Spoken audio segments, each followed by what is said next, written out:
Welcome to Midnight Whispers today. We're venturing deep into the heart of 10 very scary true desert horror stories where the land is as vast as its legends and just as terrifying.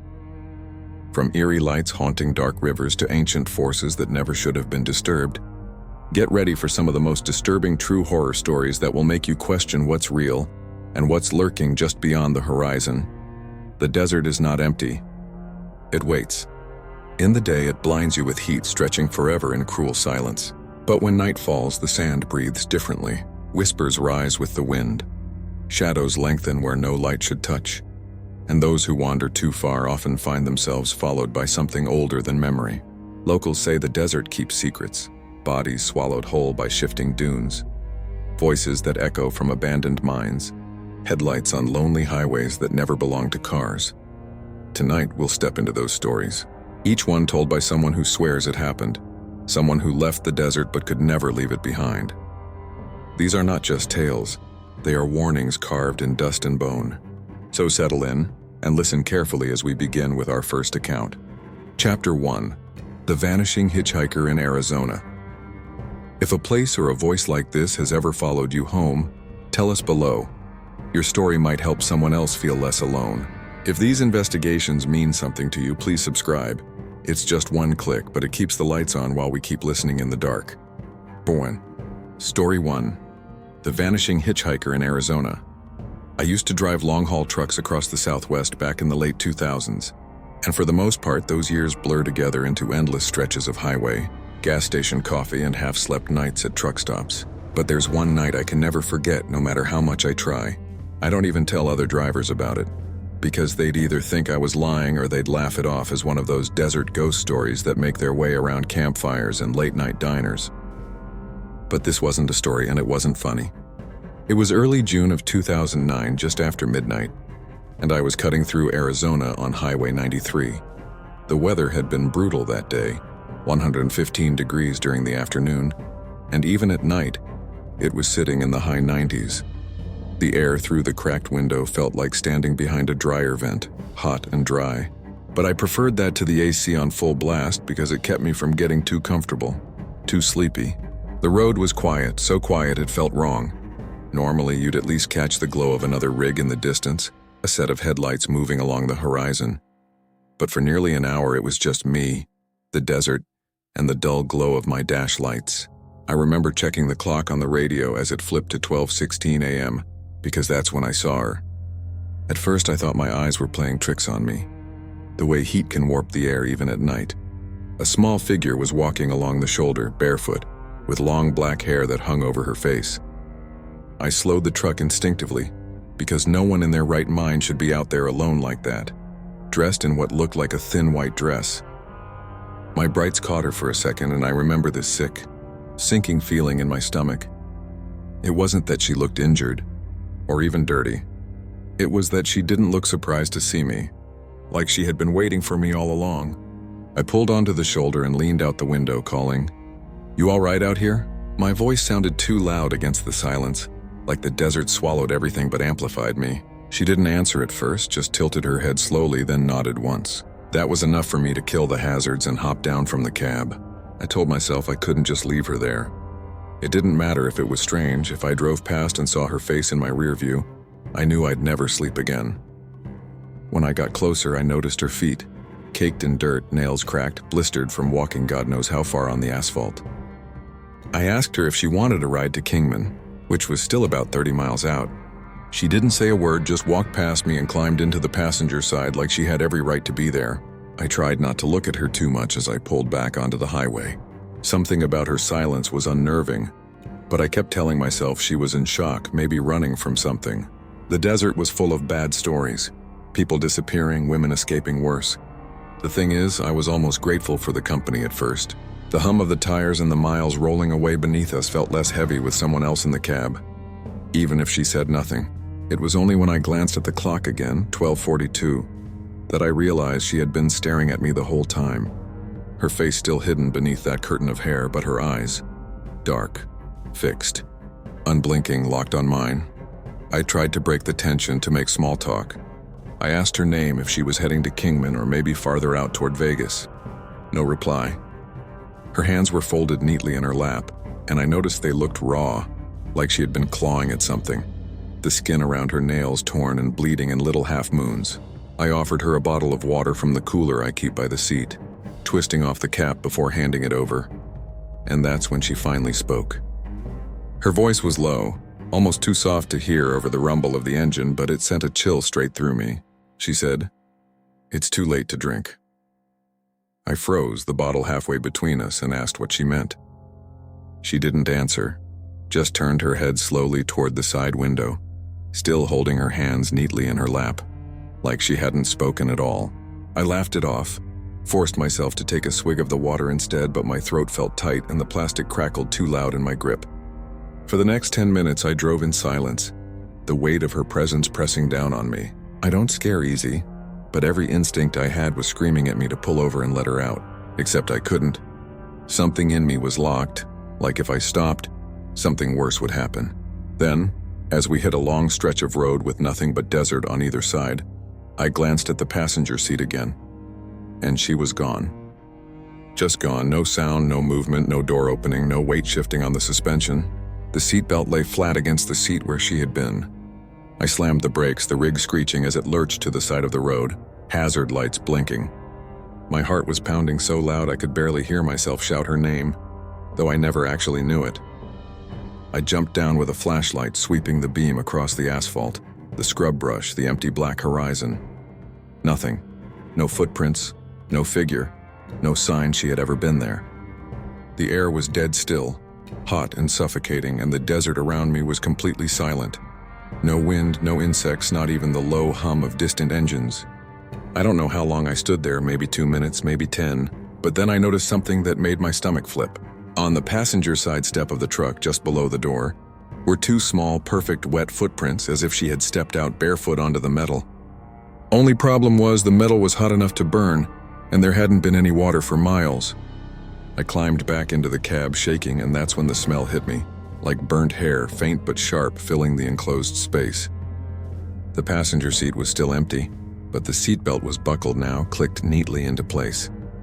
I don't remember the rest of that drive, only that when I pulled into Kingman around 1:30 a.m., I sat in that truck stop lot for over an hour, hands gripping the wheel so tight I couldn't feel my fingers. I didn't tell a soul what happened. Years later, I still think about that night whenever I'm on a lonely stretch of highway. I don't drive as much anymore, but sometimes when I'm out late, I'll catch myself glancing at the passenger seat, half expecting to see her sitting there again with her hands folded in her lap. A couple years back, I finally broke down and mentioned it to an older driver I used to run routes with. He got real quiet, then asked me what time it was when I picked her up. When I said just after midnight, his face went pale. He told me there were old stories about a woman who died along Highway 93 in the 1970s. Car broke down. She tried to walk barefoot to find help, never made it. Some people swore they'd seen her hitchhiking, always barefoot, always silent. I laughed it off at the time, but the way he said it stuck with me. The detail that eats at me the most is what she whispered. "It's too late to drink."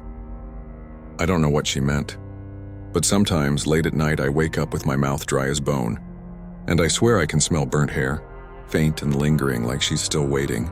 The desert doesn't give up its dead, not really. I think some of them just keep walking, mile after mile, waiting for someone dumb enough to pull over. And every time I think back to that night, to her hands and her eyes and that impossible silence, I can't help but wonder if she really got out of my truck at all, or if, in some way I'll never understand, she's still riding with me. Story 2. Lights over Death Valley. It's been almost 15 years, but I can still picture that night in Death Valley like it just happened, burned into my memory the way heat burns into your skin out there. It was July of 2010, a little past 11 p.m., and me and 2 friends, Eli and Mark, were driving back from a weekend hiking trip. We had decided to cut through Death Valley on our way home to Los Angeles because Eli swore it would save us time and, in his words, what's creepier than driving through the hottest, most desolate place in America at midnight?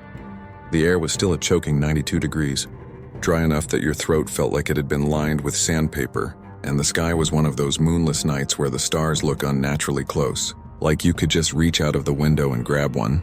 The silence out there is the kind that presses on your ears, broken only by the hum of the tires on cracked asphalt, and the occasional tick of the cooling engine when we'd pull over to stretch. Around 11:20, somewhere between Furnace Creek and Badwater Basin, Eli spotted something strange out the passenger window, a faint light hovering low over the desert floor. At first I thought it was a plane or a flare, but this thing didn't move like either. It glowed a pale bluish white, shifting slightly up and down, almost pulsing. And then another one appeared beside it, a little farther off, both of them moving in eerie sync. Mark leaned forward from the back seat and said, "What the hell is that?" in a tone that was meant to sound casual but cracked halfway through. We slowed to a crawl, pulling over onto the shoulder, and just sat there with the engine idling, watching these lights dance in total silence. I tried to rationalize it. Military tests maybe, since the area isn't far from Nellis Air Force Base. But the thing that unnerved me was how quiet it all was. No distant rotors, no jet roar, no mechanical hum, just those lights hanging and swaying against the backdrop of absolute nothing. Then, as if they'd noticed us watching, they started to move closer. I'll never forget the way it made my stomach drop. These lights didn't just drift, they closed the distance fast, crossing what must have been half a mile in under a minute. By the time I threw the car back into gear and pulled forward, they were only a few hundred feet away, casting this faint glow across the scrub and salt flats. My headlights seemed swallowed by the darkness, but those things lit the desert in a way that felt wrong. Too even, no shadows. Eli was yelling at me to drive faster. Mark was swearing under his breath, and I kept glancing in the rearview mirror, watching as the lights followed, smooth and steady, never bouncing or bobbing like headlights on uneven ground. Around 11:40, I took a sharp turn onto a narrower road. I think it was heading toward Shoshone, hoping to lose them. That's when everything in the car died at once. The engine cut out, the dash went black. Even our cell phones lost signal and shut off completely. We coasted to a stop on the side of that empty road, the only sound our panicked breathing. The lights slowed too, almost as if they were waiting. I don't know why, but in that moment none of us spoke. We just sat in the pitch-dark car, windows down, hot desert air pouring in, while those two lights hovered maybe 50 yards away, still pulsing faintly. I could hear my own heartbeat in my ears, and then, this is the part that still keeps me up, I swear I heard a voice. Not out loud exactly, but inside my head, soft and steady, like a thought that wasn't mine. It said, "Stay still," just those two words. I didn't say anything to Eli or Mark, but the look on their faces told me they'd heard it too. We sat there frozen, gripping the seats, sweat dripping down our temples for what felt like hours. The lights shifted slowly back and forth, almost hypnotic, until finally, around 12:15 by my watch, they shot straight up into the sky, gone in less than a second. As soon as they vanished, the car roared back to life. The dash lit up, our phones buzzed on the seats. None of us spoke as I floored it back toward the highway. When we finally pulled into Baker around 2 in the morning, we sat in the 24-hour diner for almost an hour without saying a word, just sipping water like we'd been crawling across the desert instead of driving through it. Eventually, Eli broke the silence and asked if we were going to tell anyone what happened. Mark just shook his head and muttered, "No one would believe us." I didn't argue. We never talked about it again, not really. The next day, when I went to check the car, I noticed something that made my stomach twist. The paint on the hood and roof looked slightly scorched, not blackened exactly, but dulled, like it had been exposed to some kind of intense heat. My mechanic had no explanation, just shrugged and said maybe it was sun damage, though I knew it hadn't been there before. To this day, I can't explain what we saw or what happened when the car died. I've read stories of strange lights in Death Valley, of electronics failing, of people going missing, but nothing I've read comes close to how it felt in that moment. Sitting helpless in the dark with something intelligent watching us. I've driven through Death Valley a few times since, always during the day, and I can't help but glance out at the endless salt flats, wondering if those lights are still out there, waiting. Sometimes late at night I'll dream of them. That pale bluish glow, the suffocating silence, and that voice in my head telling me to stay still. I always wake up drenched in sweat, heart racing like I'm back in that car again. And the worst part is, in those dreams, the lights don't shoot up and vanish. They come closer. They touch the car, and in the moment before I wake, I feel something pressing against my chest, as if whatever it was that found us that night isn't done yet. Story 3. The Sandstorm Stalker. I used to work seasonal jobs across Nevada and Arizona in my 20s, mostly bouncing between construction crews and desert survey work. because the pay was decent if you didn't mind the heat and the long stretches of isolation. The story I'm about to tell happened in April of 2012, while I was working near a stretch of desert between Beatty, Nevada, and the edge of Death Valley National Park. My crew was putting in long days doing prep work for a new access road, and I was the kind of idiot who liked to stay late, finishing notes or marking the day's measurements while everyone else headed back to town for beer and air conditioning. On this particular evening, I wrapped up just before sundown around 7:30, when the temperature was still in the high 80s but cooling fast with the wind kicking up from the west. The desert sky looked bruised, deep purples fading into a rust-colored horizon, and I remember thinking how beautiful it was just before realizing I'd screwed up. I hadn't been paying attention to the weather reports, and a sandstorm was rolling in faster than I expected. You don't mess with desert storms out there. The winds can reach 50 miles an hour, and the sand stings like glass when it hits you. I packed my gear and started the mile-long walk back to where my truck was parked off the dirt road. At first it wasn't too bad, just a low howl in the distance and dust kicking across my boots. But within 10 minutes the wind picked up so suddenly it felt like stepping into a furnace. By 7:50 the air was thick with sand, visibility dropping to maybe 20 feet, and I knew I was in trouble. You don't see much in those conditions, you hear and feel everything instead. The world becomes this muffled roar of wind, your eyes sting, your teeth crunch grit.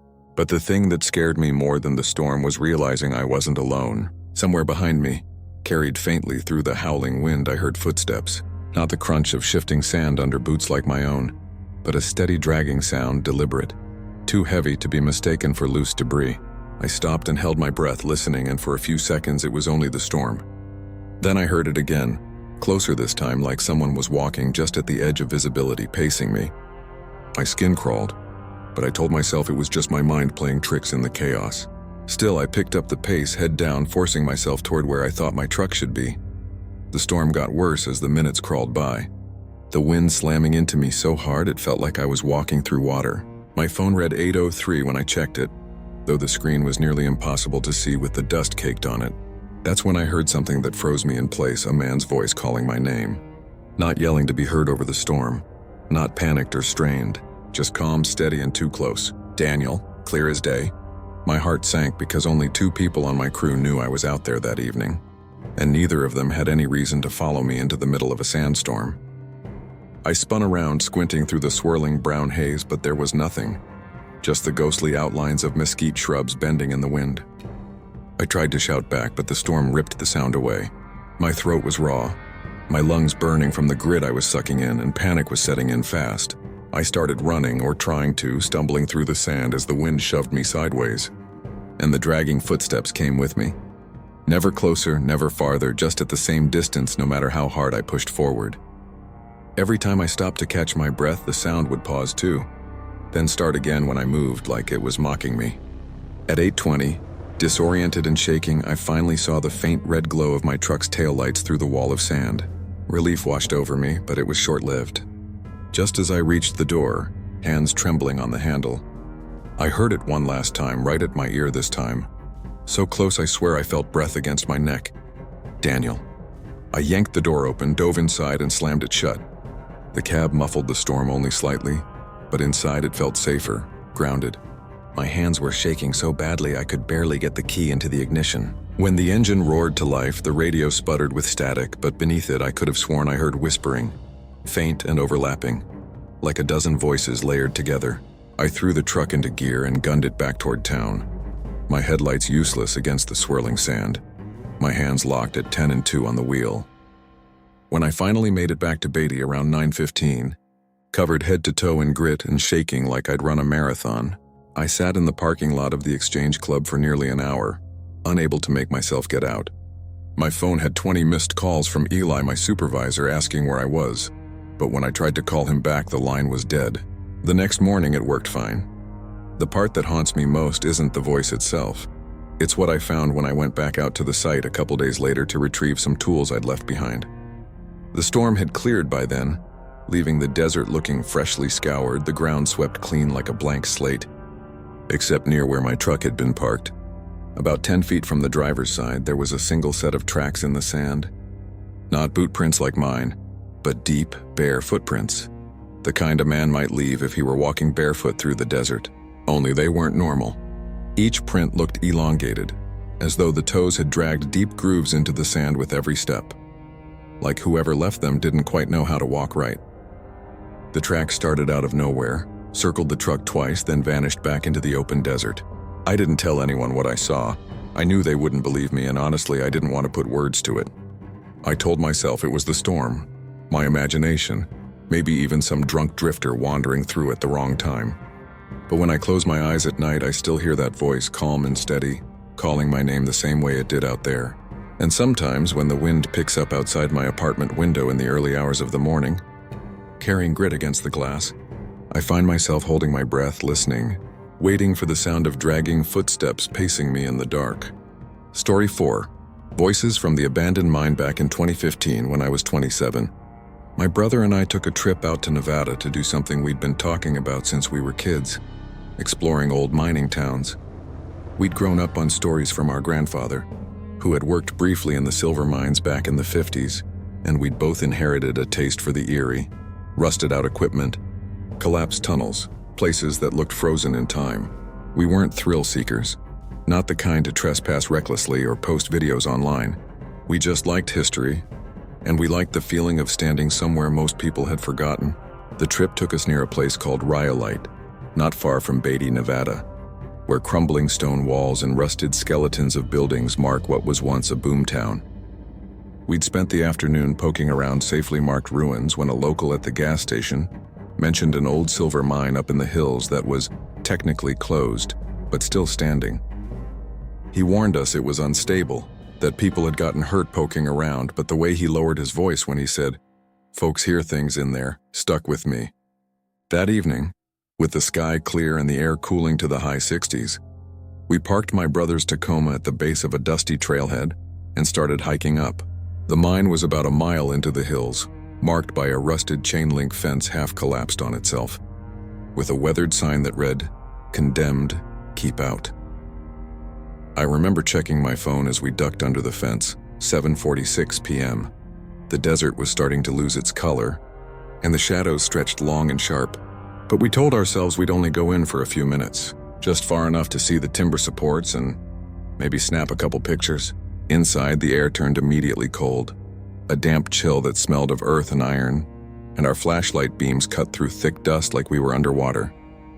At first, it was quiet in that heavy, smothered way underground spaces always are, the kind of silence that makes you swallow too hard. We walked maybe 100 yards in, passing old support beams warped with age, the crunch of gravel under our boots sounding too loud. Then somewhere up ahead, we both froze. I heard my name clear as day in a man's voice drifting down the tunnel. My brother whipped his flashlight toward me, eyes wide, because he'd heard it too. We tried to rationalize it. Maybe another explorer had slipped in. Maybe some homeless guy was living in there. Though the way the voice carried didn't sound natural. It wasn't echoing the way sound normally does in a tunnel. It was flat, close, like someone speaking just behind a thin wall. I called out, my voice breaking the silence, but it was swallowed so completely it made my skin crawl. My brother muttered, "This is stupid, we should go."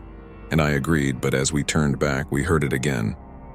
Not my name this time, but his. Calm, steady, in that same flat tone, as though whoever it was had been standing there in the dark, waiting for us to try leaving.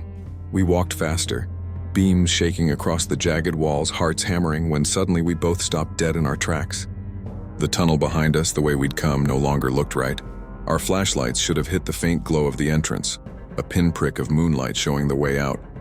But instead, the darkness looked absolute, thick and swallowing, like the light couldn't reach. My chest tightened, and in that moment, the temperature seemed to drop another 10 degrees. My brother whispered, "Do you hear that?" And I realized he wasn't talking about the voices anymore. Somewhere deep inside the mine, past where we'd dared to walk, there was a faint sound of water dripping, but layered underneath it, barely audible, was the murmur of multiple voices, like a crowd whispering in unison, words overlapping too quietly to make out. We stood there, rooted in place, listening, the hair rising on the backs of our necks. Then, without warning, both our flashlights flickered. Not dead batteries, they'd been freshly charged, but a sputtering, almost deliberate dimming until for a split second we were plunged into complete darkness. In that blackness, I swear I felt something brush past my shoulder, the air moving cold against my neck, and that broke me. We bolted, sprinting toward the entrance, the gravel scattering under our boots. Somehow the faint pinprick of night appeared again, glowing ahead, and we burst out into the desert air, gasping, covered in sweat despite the chill. When we looked back, the entrance was nothing but a dark hole in the hillside, silent, empty, exactly as it had been before. It was 8:12 p.m. We had only been inside for 26 minutes. The strangest part came later, after we got back to Beatty and tried to laugh it off over beers. Neither of us wanted to admit how shaken we were, but we couldn't ignore one detail. On my phone's recorder, which I had left running in my jacket pocket as a kind of half-joke before we went in, there was audio.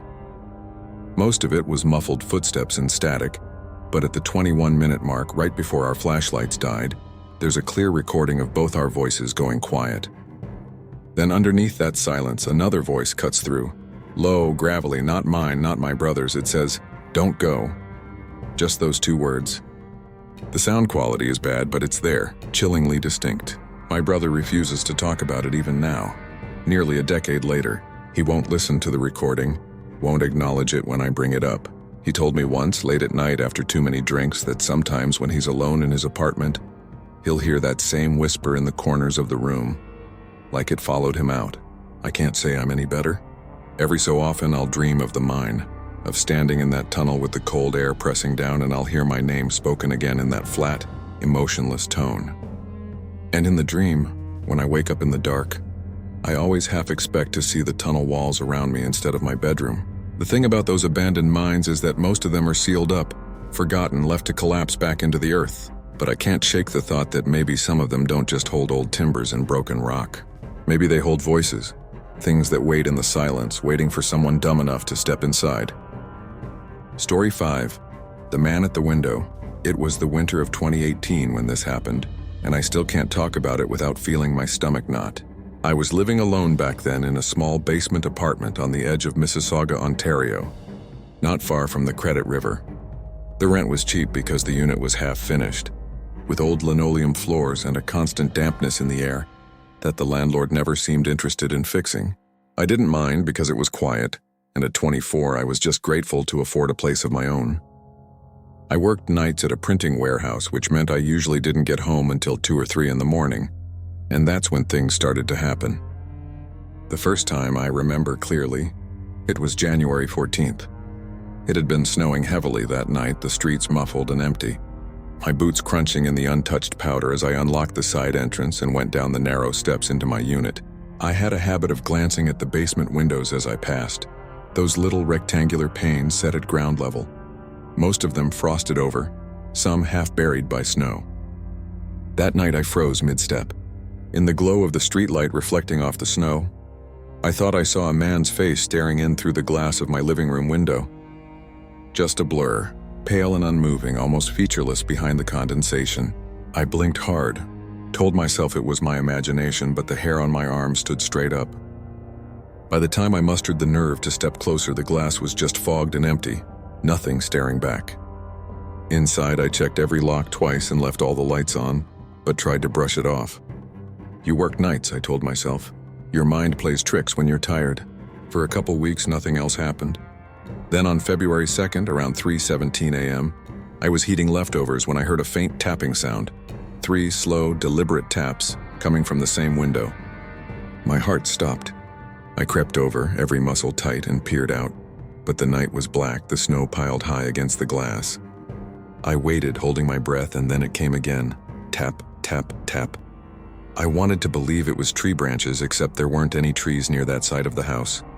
I didn't sleep that night. Over the next month, the tapping turned into something worse. It wasn't every night, not even every week, which made it worse in a way. It was unpredictable, impossible to prepare for. Sometimes I'd catch a glimpse of movement in the reflection, a shadow darker than the night itself slipping past the window.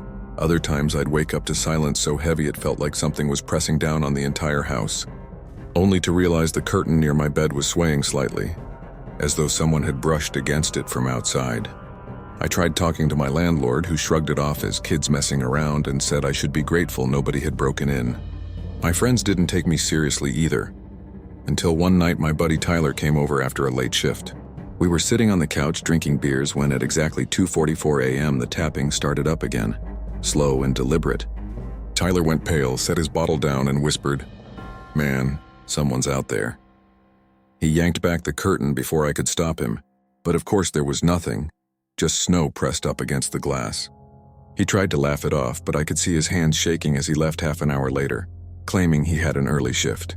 After that, he never came by at night again. By mid-March, I was paranoid to the point of exhaustion.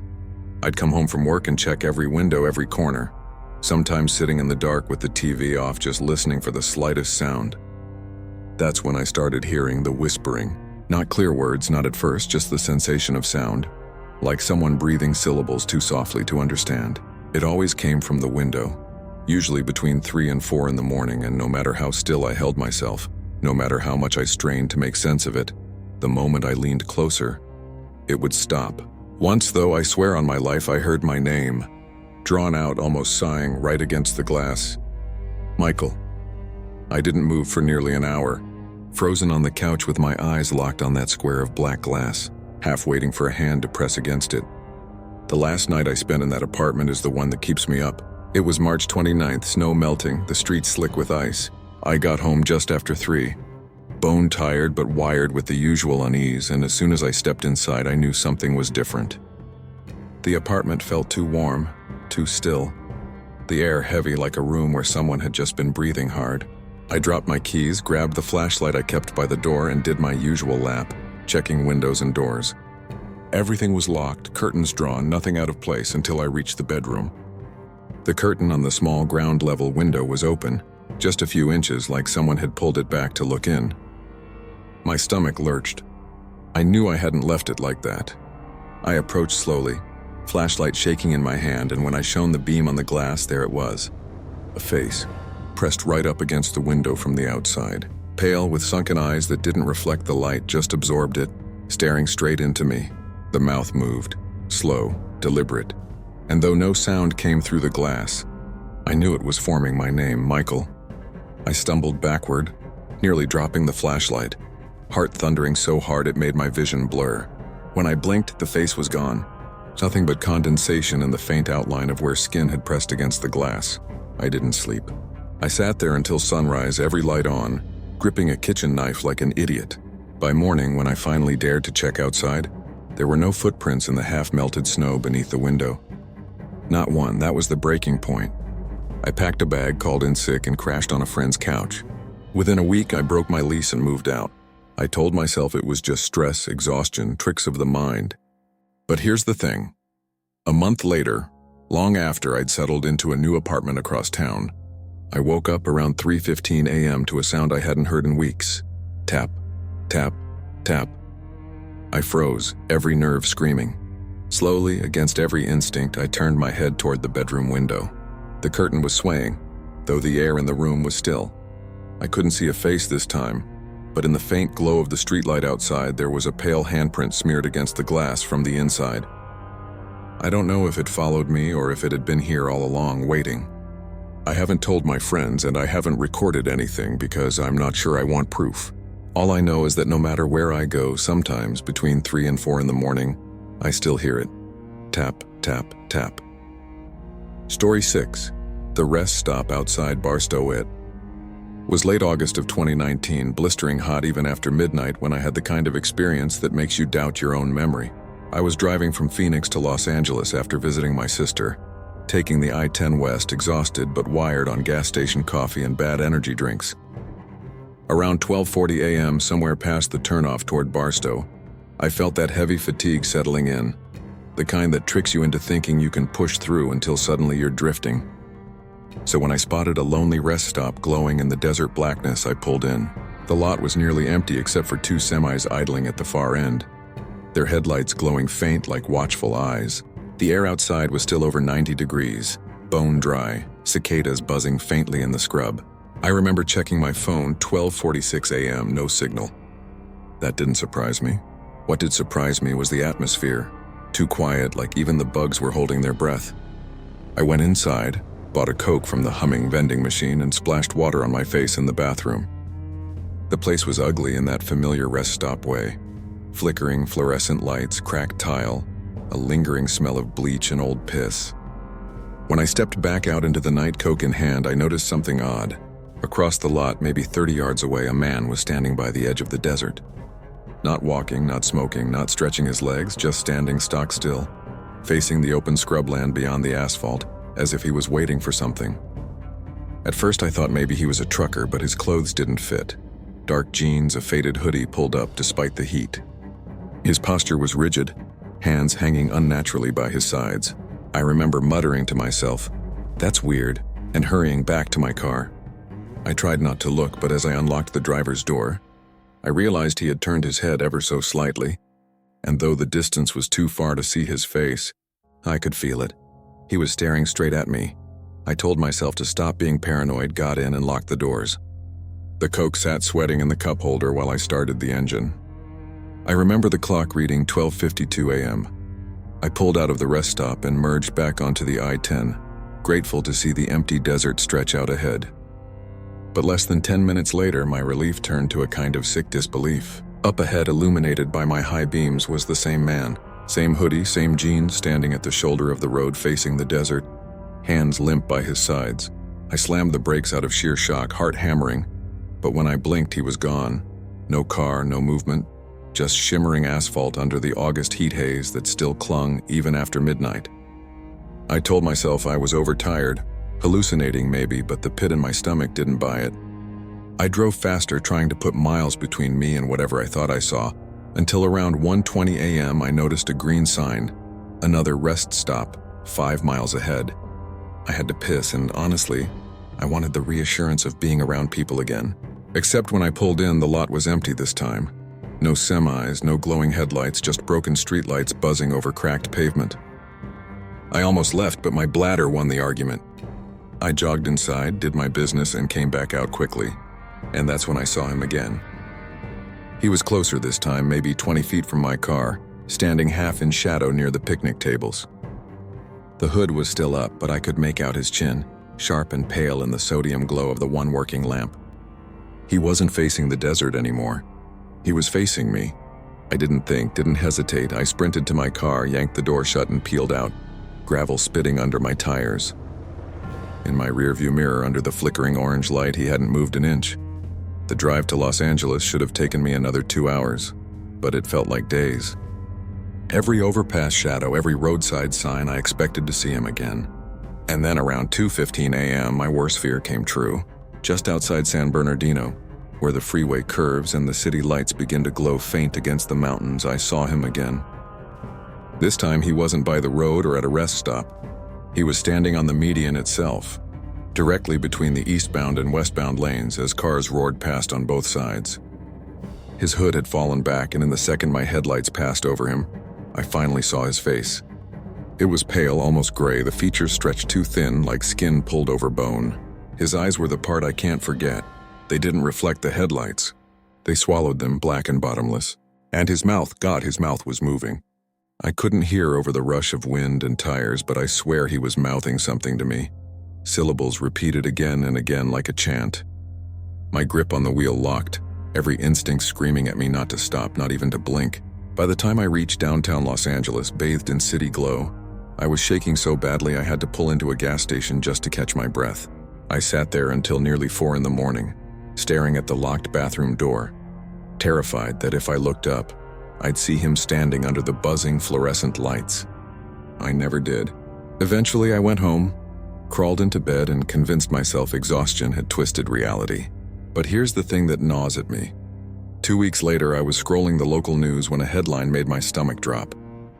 Unidentified body found near I-10 rest stop outside Barstow.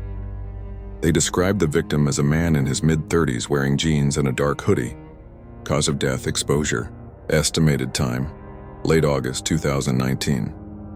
Which means, if their timeline was right, that the man had already been dead the night I saw him standing by the desert, watching, waiting.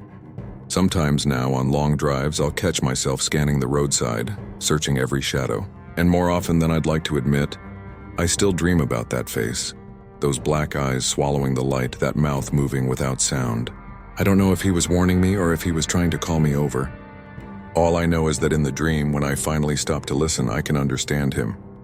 And I wake up drenched in sweat because what he's whispering isn't a warning at all. It's an invitation. Story 7. Shadows on the Mojave. It was September of 2016. The kind of late summer night in the Mojave Desert that leaves the air still and dry. The kind that makes every little sound carry for miles. I was on my way back from a work assignment for a small environmental survey company, checking on water quality and soil samples near the Kelso Dunes. The job had been long and boring, and I was exhausted. Driving a beat-up Chevy Silverado along the old desert highway, just past 11:30 p.m. The sky was a deep indigo, dust motes flickering in the headlights like tiny sparks, and the road ahead stretched flat and empty for miles. I remember glancing at my phone, 11:42 p.m. No signal, of course, but I didn't mind. There's something about driving through that kind of isolation that's supposed to make you feel free. Except that night, freedom quickly turned to unease. About 15 miles past the last rest stop, I noticed a figure standing just beyond the sand dunes, close to the edge of the asphalt.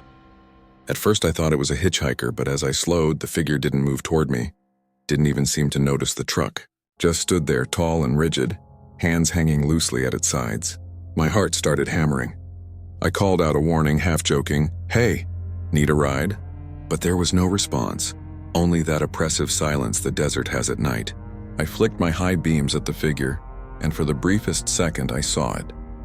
A man in a faded, dark jacket, his face obscured by shadow, features so indistinct they didn't quite make sense. My stomach flipped. I stepped on the gas, telling myself I was just imagining it, that the long day and isolation were playing tricks. But when I looked in the rearview mirror, I swear I saw it again, walking along the dunes, keeping pace with the truck, though no footprints appeared in the sand. I didn't speak, didn't breathe too loudly, just drove faster, the tires crunching the desert gravel. The sky seemed darker somehow, heavier, as if the stars themselves were dimming to match the unease settling over me. By midnight, the temperature had dropped sharply, the kind of chill that seeps through your jacket and makes your fingers stiff on the wheel. I passed the Kelso Depot, a long-abandoned train station, and that's when I noticed something worse. Another figure had appeared on the far side of the road, standing perfectly still, facing me, pale in the reflection of my headlights. It was the same posture, the same indistinct features, and I realized with a sick twist in my gut that I hadn't been hallucinating the first one. My heart raced uncontrollably, and I fumbled with the radio, trying to turn it on for any signal. But all I got was static, sharp, and buzzing. The first figure had shifted slightly, tilting its head in a way that suggested it was watching me, examining me. I tried to rationalize it. Desert campers? Pranksters? But nothing about their placement, their movement made sense. They didn't react to the truck's noise, the lights, or my presence. It was like they existed on a different layer of reality. I remember muttering aloud, "What the hell are you?" And in that moment, the first figure stepped forward. Not toward me, not threateningly, but the motion made my stomach drop like it had been pulled down into my chest. My pulse felt like it was echoing in my ears, and I slammed the accelerator down, the truck rattling as I pushed toward the next turnoff. In the rear view, the first figure didn't follow, but the second one moved now subtly, just enough to stay visible, keeping pace at the edge of the headlights. I couldn't comprehend it. I wanted to stop, wanted to get out and scream, but the rational part of me knew desert wildlife wouldn't do this. Coyotes don't walk upright, and humans wouldn't dare stand like that in the middle of nowhere at midnight. Yet there they were, impossible, silent, unnerving. I finally made it to the turnoff for Baker around 1:03 a.m., breathless and shaking, the truck idling as I tried to calm myself. I dared to glance in the rear view one last time, just to see if the figures had disappeared. The first one was gone, melted into the dunes like it had never existed, but the second, it was closer, standing just beyond the asphalt, staring. Even from inside the truck, I could feel it. That weight in the pit of my stomach, the cold finger of dread tracing my spine, the sense that it knew me in a way no stranger should. I drove straight into town without looking back again. When I got to my motel around 1:40 a.m., I locked every door and window, sat on the bed with the lights on, hands shaking, staring at the small screen of my phone that finally had service. I couldn't shake the feeling of being watched, and I still can't.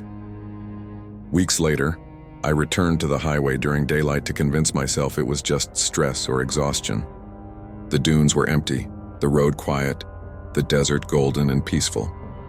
But I never saw those figures again, and sometimes when I drive late at night, alone on long stretches of desert, I catch a shadow at the edge of my headlights, frozen, just standing there.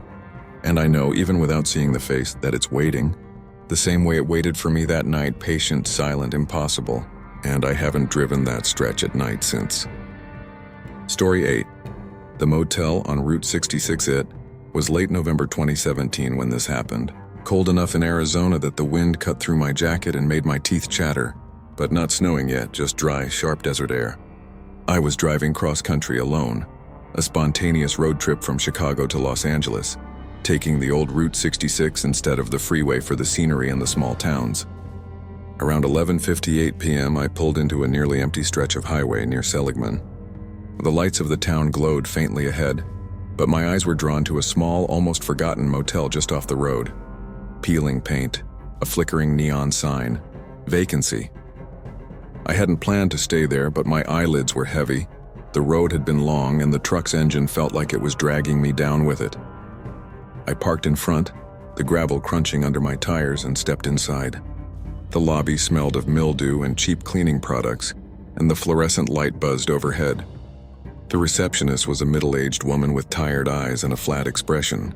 "Room for the night?" I asked. She nodded slowly, typed something into the ancient computer, and handed me a key.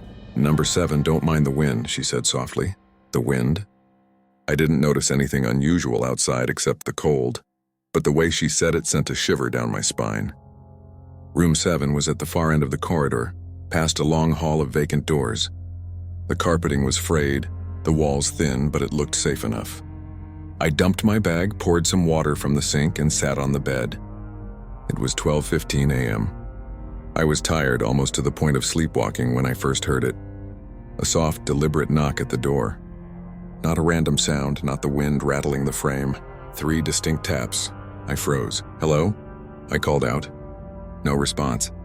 The knock came again in the same slow pattern, like someone testing the wood. I wanted to convince myself it was the neighboring room, or maybe the old building settling, but instinctively I didn't get up. Instead, I sat there, heart hammering, watching the door. I spent the next hour in that room, flashlight under the bed, phone clutched in my hands, occasionally checking the peephole to see if anyone was there. Nothing. No shadow. No movement. Just the dull hum of the heater and the occasional squeak of the building. And then I heard it, faint, barely audible from the room next door. A whisper. I couldn't make out the words, but it had a rhythm, like someone speaking slowly to themselves. My first thought was another guest, but the floor plan suggested room 6 had been empty for weeks. I tried knocking on the wall, calling out. Nothing changed. Then I started hearing the footsteps. Light, deliberate, pacing back and forth just outside my door. I could tell they weren't mine, and they weren't thin like someone walking on carpet. They were heavier, dragging slightly with each step, and yet they never moved away from the door. I thought about calling the desk, but my voice caught in my throat. My rational mind screaming that maybe the receptionist had been warning me about this very thing when she said, "Don't mind the wind." The knocking resumed, this time in irregular patterns, sometimes 1 tap, sometimes 4. Always deliberate, always following a rhythm that didn't make sense. I remember looking at the clock, 1:03 a.m. I had been awake, terrified, for nearly 50 minutes. I considered leaving, running down the hallway, but something held me back. Fear that whatever it was outside my door would notice, or worse, follow me down the corridor. And then I saw it through the peephole, a shadow, elongated, stretching along the opposite wall. Something that didn't seem entirely human, shifting slightly with the flickering hallway light. I blinked. It was gone. By 1:27 a.m. I was shaking uncontrollably, the knocks and whispers overlapping, echoing in my head even as I pulled the door open just a crack. The hallway was empty. The shadow was gone. But the lingering smell, damp, iron-tinged like something rotting, made my stomach churn. I grabbed my bag, stuffed it in my truck, and drove out into the freezing night, trying to convince myself it was stress. The isolation, the exhaustion of the trip. I checked the rearview mirror repeatedly as I left Seligman behind, but no one followed. That should have been a relief, except for the way the corridor haunted me in memory. Weeks later, I returned in daylight to retrieve some belongings I had left behind in the room, thinking maybe rational light would explain everything. The motel looked abandoned now, windows boarded up, the neon sign dark. I found no evidence of anyone staying there in years. No footprints, no furniture, nothing. But sometimes, late at night in my apartment, I still hear a knock at my door. Not soft, not random, deliberate. 3 taps, and sometimes I swear I hear the whispering, slow, almost patient, right outside my bedroom door. I never check, I never answer. I just sit there frozen, listening, because deep down I know that whatever waits outside that motel door didn't vanish. It just found a better place to watch. Story 9. The cabin on Mono Lake. It was early October 2018 when I ended up at that cabin near Mono Lake, California, and I still can't think about it without a pit in my stomach. I had taken a week off work to drive out west, escaping the city heat of Las Vegas for some quiet solitude and photography. The air was crisp and cold, hovering around 42 degrees Fahrenheit that afternoon, with clouds rolling in from the eastern Sierras. The cabin was a small weathered structure rented through a local booking site, nestled on a ridge overlooking the lake. The host had warned me that cell signal would be spotty, and when I arrived around 5:12 p.m., I understood why. The road in was narrow, gravel winding up the ridge, with nothing around for miles but sagebrush and skeletal trees. The cabin smelled of old wood and faint smoke, like someone had lived there decades ago. I unpacked my gear, made a quick dinner, and stepped outside to photograph the sunset over the lake, which glowed a strange milky blue in the fading light. By 6:45 p.m., darkness had fully set in, the stars sharp and clear above the mountains. I sat on the porch for a while, sipping coffee, listening to the wind rustle through the trees. Around 7:15 p.m., I thought I heard voices, faint, carried on the wind. Indistinct words, far too low to make sense, like someone arguing softly somewhere in the distance. I told myself it was the lake reflecting sound or animals moving through the brush. Still, the feeling settled over me, like someone was watching from just beyond the tree line. By 8:02 p.m., I had turned all the lights on inside, double-checked the locks, and set my camera on a tripod pointing toward the lake to try and calm myself. That's when I saw it. A figure standing on the far edge of the ridge, barely visible, backlit by the faint glow of the moon. At first I thought it was a hiker, though unlikely at that hour, but the figure didn't move, didn't shift its weight. It just stood there, staring toward the cabin. I blinked. When I opened my eyes again, it was gone. My hands shook as I fumbled for the flashlight, scanning the dark ridge, but nothing stirred. No footprints, no movement, only the eerie wind whispering through the sage. By 9:30 p.m., my nerves were raw. I kept checking the cabin, double-locking doors and windows, trying to rationalize what I had seen. Then came the scratching, soft, deliberate, coming from the exterior wall facing the lake. I froze, straining to listen, certain I was imagining it. The scratching stopped when I called out, "Hello?" in a voice I didn't even recognize as my own. I didn't hear a response, but the feeling of being watched intensified. Every time I moved, every time I looked toward the lake through the large sliding glass door, I thought I saw movement at the tree line, just on the periphery of my vision. I told myself it was exhaustion, paranoia, a mind playing tricks. At 10:14 p.m., I tried going to bed, telling myself sleep would reset my nerves, but I couldn't. The wind outside had picked up, whistling through the trees, but it carried a rhythm, a cadence that felt too deliberate to be natural. My window rattled slightly, a soft thumping accompanying the wind like someone lightly pounding with a fist. I sat on the edge of the bed, flashlight on, phone in hand, heart hammering, trying to convince myself of rational explanations. And then I heard the whisper, just a single word, low and flat, carried through the thin wall. "Come." I swallowed hard. My rational mind screamed there was no one there, but every instinct told me otherwise. I spent the next 2 hours sitting upright, checking every corner of the cabin, convinced I would see someone standing in the doorway or peering through the windows. But the room remained empty, silent, except for that wind that sounded almost like voices. Around 12:47 a.m., I finally broke down and went outside, flashlight sweeping across the ridge and lake, desperate to find the source of my fear. The ridge was empty, the lake calm and glassy, reflecting the pale moon. Yet the sensation of being watched persisted, heavier now, almost tangible. That's when I realized something I couldn't explain. Footprints in the fresh dirt, leading from the far end of the ridge toward the cabin, ending abruptly just shy of the porch. No one had walked in them. They were too deep, too defined, but there were no prints leading away. I stumbled back inside, slamming the door, my chest heaving. I tried to convince myself it was natural. Maybe an animal, maybe a trick of the soil, but my mind refused it. The rest of the night was sleepless. Every sound, the wind, the creaking of the cabin, even the subtle groan of the old wood, felt deliberate, a message I couldn't understand.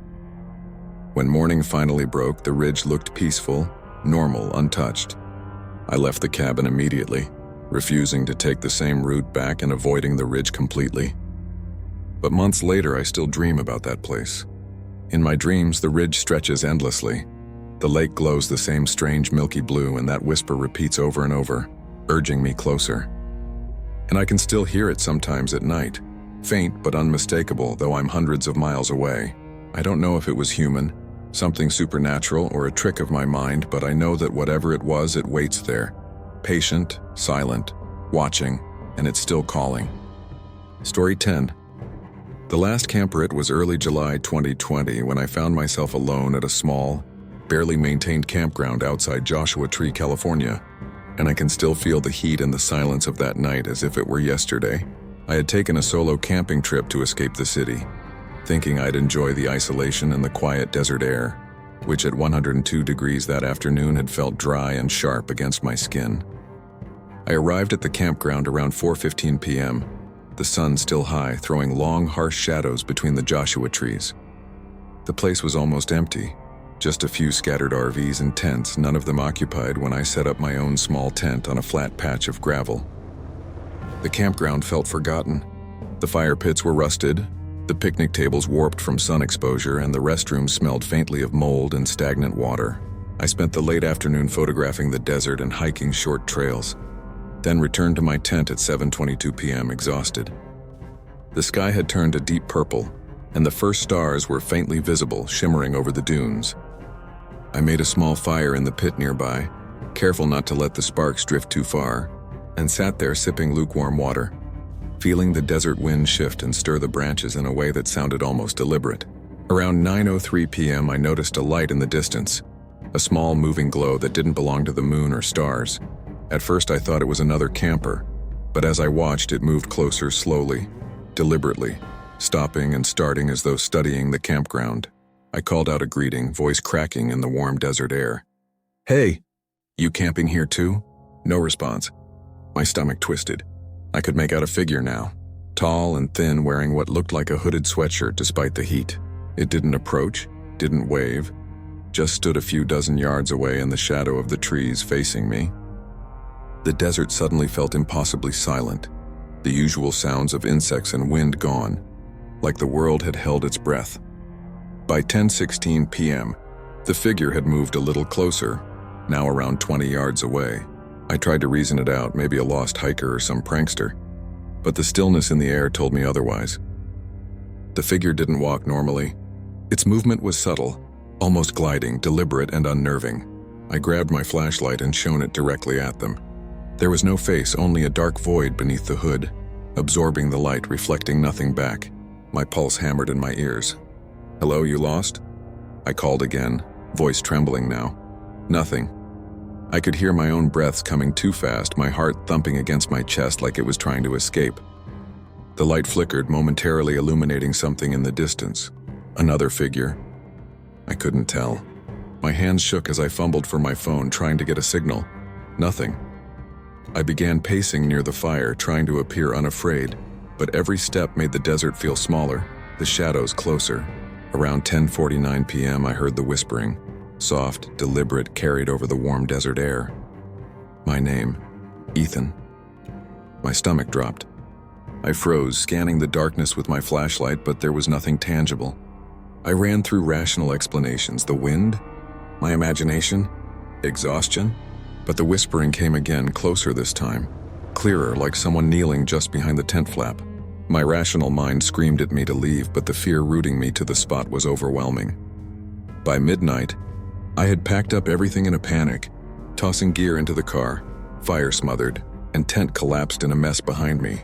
I started the truck and drove out slowly, scanning the edges of the desert, but the figure, or whatever it was still there, standing among the trees near my campsite, unmoving, unblinking. Its hood shifted slightly in the breeze, but no other movement. I sped down the dirt access road toward the highway, heart pounding so hard I thought it might break through my chest. Every mile I glanced in the rearview mirror, half expecting to see it climbing into my truck, keeping pace silent. By the time I reached the main road near Joshua Treetown, I thought I was safe. I stopped at a gas station around 12:43 a.m. to catch my breath, shaking and sweating in the cool fluorescent light. I glanced out the window toward the desert and swore I saw the figure standing at the far edge of the lot, staring in. Just standing there, unmoving, patient. I couldn't tell if it had followed me or always been watching from the shadows.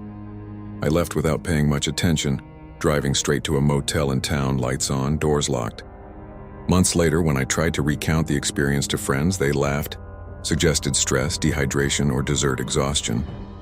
But late at night, I still dream about that figure, standing among the Joshua trees, hooded, silent, calling my name in that soft, deliberate whisper. And sometimes when I drive alone after dark, even in a city far away, I feel the same presence, distant yet unmistakable, like it never left, always waiting, always watching, patient and silent, inviting me to return. If any of these stories made your skin crawl, or left your mind lingering on shadows and whispers in the dark, you're not alone. The desert is vast, the night is long, and sometimes the things we think we see or hear don't disappear when the sun rises. Every crack of a branch, every flicker of a light, every distant echo could be more than imagination. These aren't just stories. They are memories, confessions, and warnings from people who have felt the chill of being watched when no one should be there. And while the voices may seem far away, or the shadows just tricks of your eyes, remember this. The world is full of things we don't understand, and some of them are patient, waiting for the right moment to reveal themselves. If you've had an experience like this, don't keep it to yourself. Share your story in the comments below, because sometimes hearing someone else's encounter can make the unexplainable feel less lonely. And if these investigations into the dark and the unknown speak to you, subscribe to the channel. Your support keeps the lights on so we can continue exploring the whispers in the night, the figures at the edge of the road, and the things that watch while we sleep. Stay alert, stay curious, and remember, sometimes it's not what you see, it's what's watching you.